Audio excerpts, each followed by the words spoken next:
それでは、まず今日の本日の議論のまとめということで、テリー・シュナイダーさんにお願いします。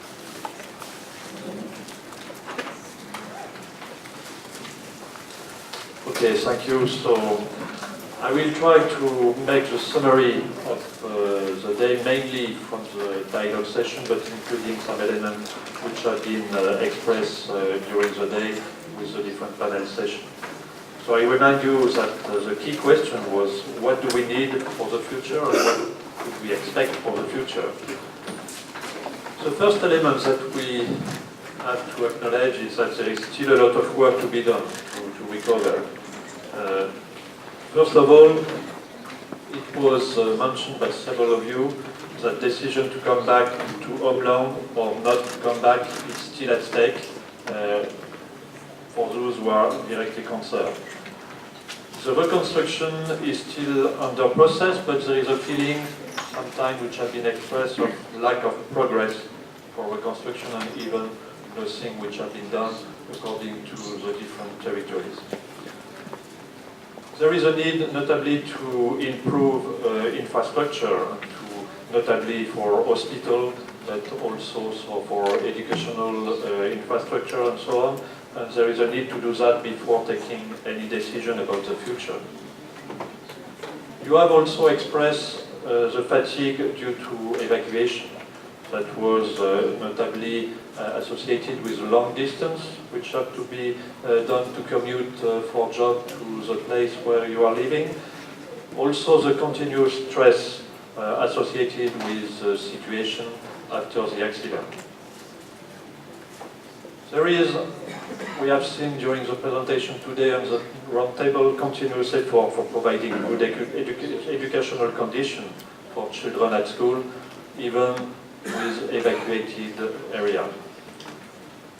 And finally, there is a fight against the fact that people in Fukushima prefecture start to forget the impact of the accident. And this is a real concern for the participants and the people who have been affected by the accident.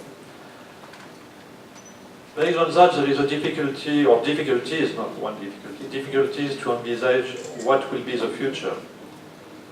You mentioned, if I quote the word correctly, that the future is still in the fog. There is a concern, of course, about the future of the interim storage facility, how it will be done, how it will be managed. The decision on lifting the order of evacuation came too late for a large number of territories, and at the same time, you don't know how long it will take to lift all the order of evacuation, and notably for the Futaba region. You also mentioned that one of you says that I have my dream, but I would like to stick to reality. So it's good to have a dream, but at the same time, for the future, to envisage the future, it's not only a dream. There is a concern about health effects associated with radiation for the children. This has been still mentioned several times since the beginning of the dialogue, but it's still at stake for the future. There is a fight to present the beauty of the landscape in the Fukushima prefecture. We have seen the work done by the COP Fukushima, notably in this perspective, but there is still a sad mood to see that villages, there are still villages without people living there, and maybe some villages where no one will come back. You mentioned several times during the dialogue the difficulties to clean and to maintain the houses in evacuated areas. The London houses are invaded by rats, wild boar, by plants and so on. And there is a need with regard to that to find a balance with the natural environment in contaminated areas. How to do that, it's still difficult to envisage and to cope with this situation. It's also difficult for young generation to take decisions to live in affected areas for the long term. It's difficult to maintain relationships in evacuated communities, and notably to rebuild the community and to have common action for the future. And you also mentioned the difficulty to keep the memory of evacuated area for the young generation. This is something which starts to be done, and that will increase with the future.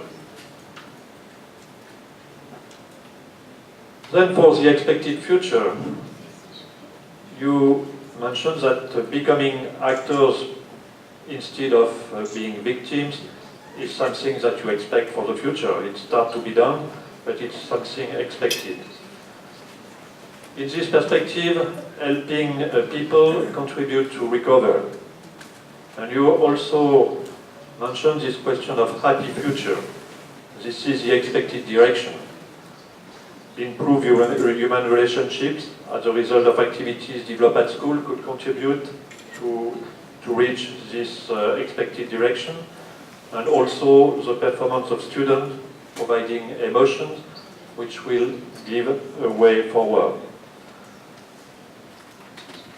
With regard to clean food, to food product, you mentioned the continuing effort to produce clean food from Fukushima Prefecture, and that all these efforts has to be recognized by people outside inside the prefecture and outside the prefecture, in order that your product will be recognized as good quality. You mentioned several times for people who are not able to come back to their homeland just now, to be able to do that in the future and maybe in the far future. This is still some elements which are at stake for the future. Also, the importance of being connected and to maintain the traditional performance and the cultural aspect like festival. You mentioned the hula dance. This is something which contributes to the future. And finally, being treated fairly and with equity, and to avoid this question of double standards. I just would like to make a specific element with regard to the testimony provided by Anastasia. You came back to this testimony during the dialogue session, and it's recognized as great value for you and for the people of Fukushima in general. And I just quoted some word and some expression mentioned by Anastasia during his presentation, like we are working hard to recover our life. Our work is not finished, even 30 years after the accident, and we have to develop a new lifestyle. We are proud to live in our places. We are fully aware of the situation we had to face with, and we are proud of what we have done, and we are now looking forward. I think this is some key messages that you emphasize during the dialogue session. And finally, in conclusion, what could be towards a new future? It's some elements that we may have as reflections, that as people from the affected areas, you have the right for a bright future and for happiness. But the key challenges are to create your path for your happy future, allowing to live in a sustainable community. This is something that you mentioned several times, what could be to rebuild the community without ignoring the past, with an efficient protection, because there is a need to be protected with regard to the contamination, and without being abandoned from people outside, and including people from Fukushima Prefecture. And finally, that was mentioned yesterday, and you came back today, the willingness to be heard by the authority and to share the result of the dialogue with them. Thank you.